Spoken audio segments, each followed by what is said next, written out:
Boa noite, tudo bem? Eu vou dar continuidade para vocês da matéria de Fundamentos de Mecânica dos Solos. Sou a professora Jéssica, estou me colocando à disposição para possamos construir mesmo esse processo de aprendizado, de elementos, de leitura, de exercícios, de conteúdo que é necessário desenvolver para que vocês fiquem por dentro deste assunto. E tenham também todas as peças para que, se futuramente desejem aprofundar ainda mais neste conteúdo. Além do material da web aula, vocês têm disponível no portal AVA um livro em PDF sobre o conteúdo. Então, aquilo que vocês vão ver nesse material que eu estou utilizando no vídeo é o material da web aula mais conteúdo daquele livro.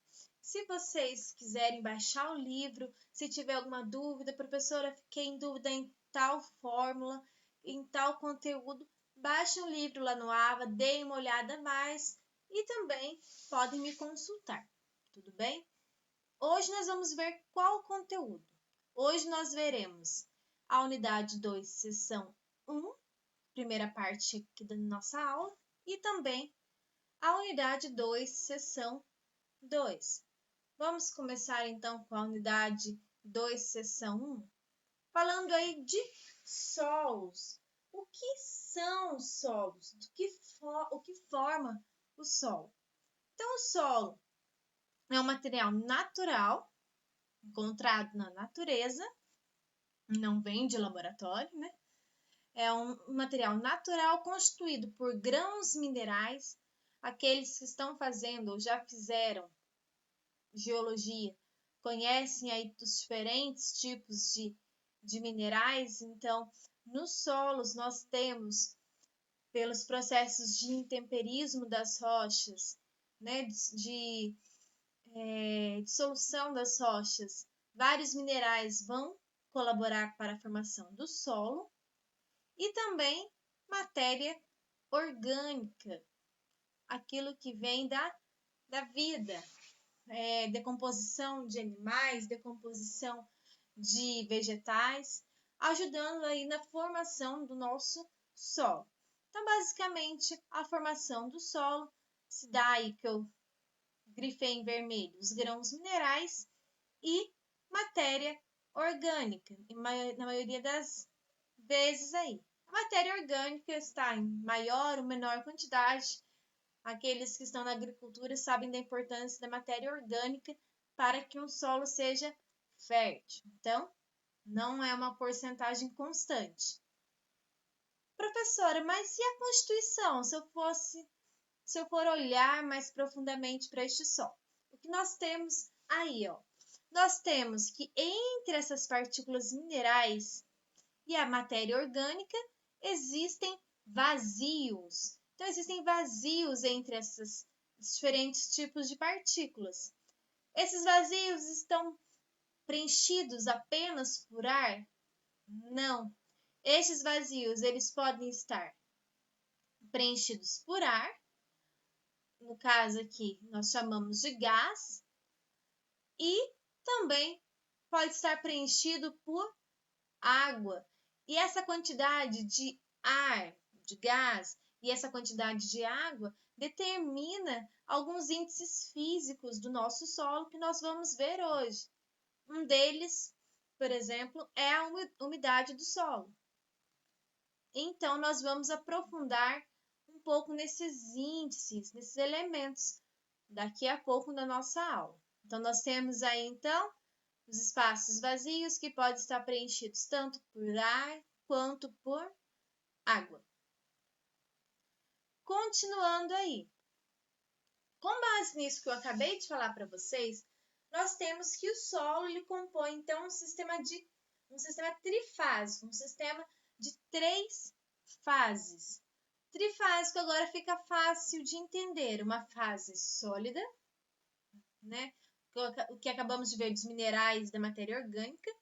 Uma fase gasosa, que geralmente é o ar, que é o gás presente entre esses grãos, né, que preenche os espaços vazios.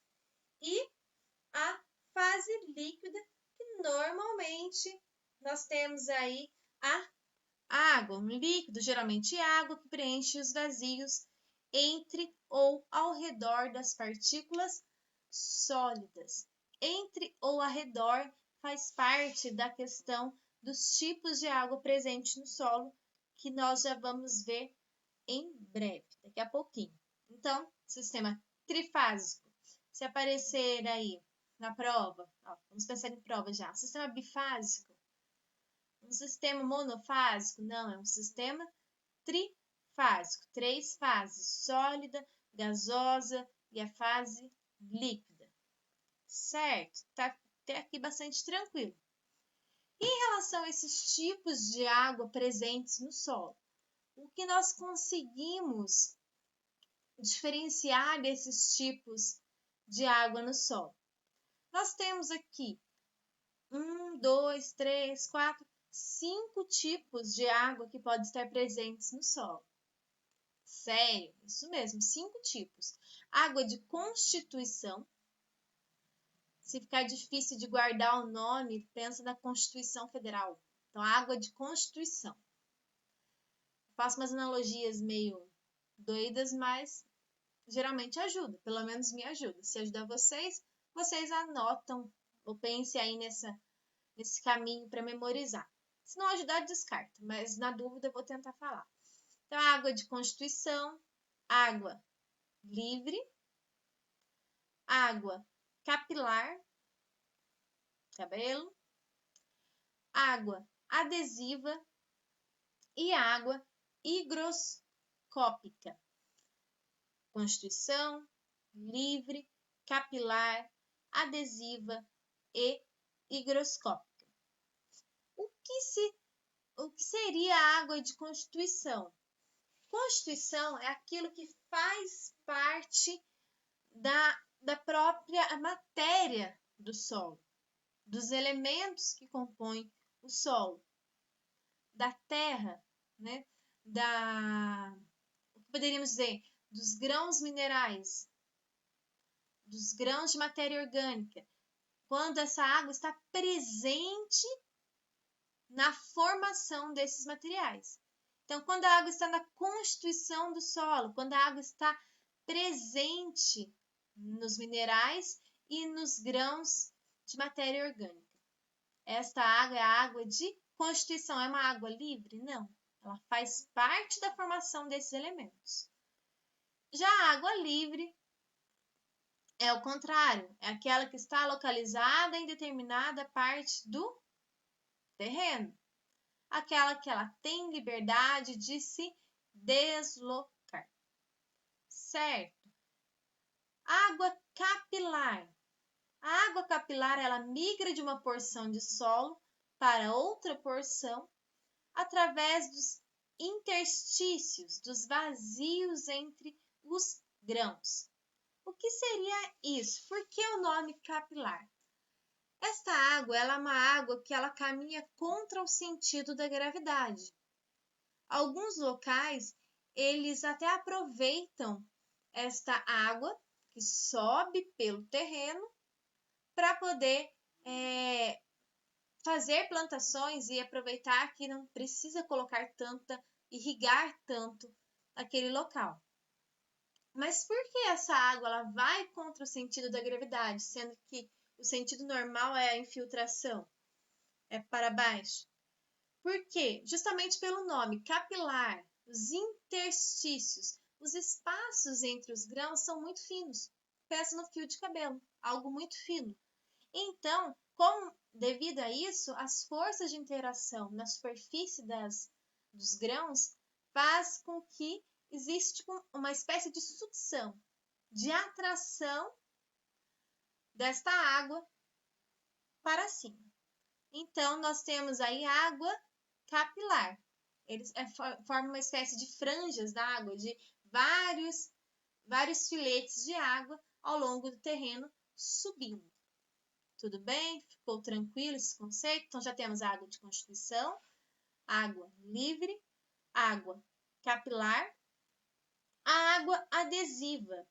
Pelo mesmo princípio aí destas reações na superfície dos grãos, nós temos também que o tipo de água, a água adesiva, que fica aderida, fica colada, já que é adesiva, na superfície dos grãos. Então, uma camadinha de água, ela está correndo livremente pelo solo? Não. Ela está ali fixada, adesivada em torno do grão de solo. E a água higroscópica é a água presente em um solo seco que está exposto ao ar livre. Então, aquela água que ela adere ao solo que está exposto ao ar livre, no solo seco exposto, devido à umidade presente no ar. Então, são aí os 5 tipos de água no solo.